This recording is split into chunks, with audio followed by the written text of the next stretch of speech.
Talk to us about the rate hike cycle. Are we in a pause position now? What happens next? Thanks, always nice to be, and your pronunciation was perfect, Vonnie. Now, in our view, Banco de Mexico has not paused yet. I mean, still, as you mentioned before, politics will create a lot of uncertainty in the country.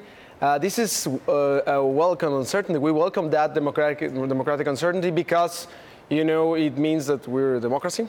However, the exchange rate tends to absorb that, and we'll probably see a depreciation of the exchange rate. And in order for the depreciation of the exchange rate not to translate into second-round effects in CPI inflation, the central bank must act.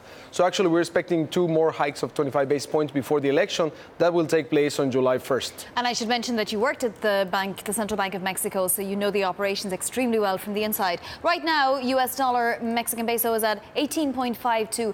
What is a good level, a level that the Mexican central bank would be comfortable with?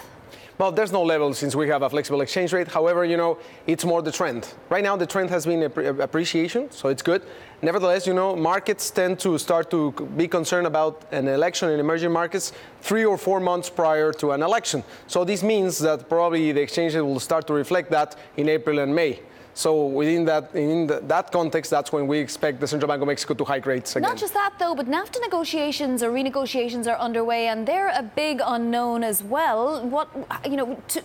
To which catalyst will the currency respond more?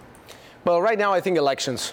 Definitely, the 7th round of the negotiation process of NAFTA will start on February 25th. And then later on, there will be this summit between both presidents, President Peña Nieto and President Trump.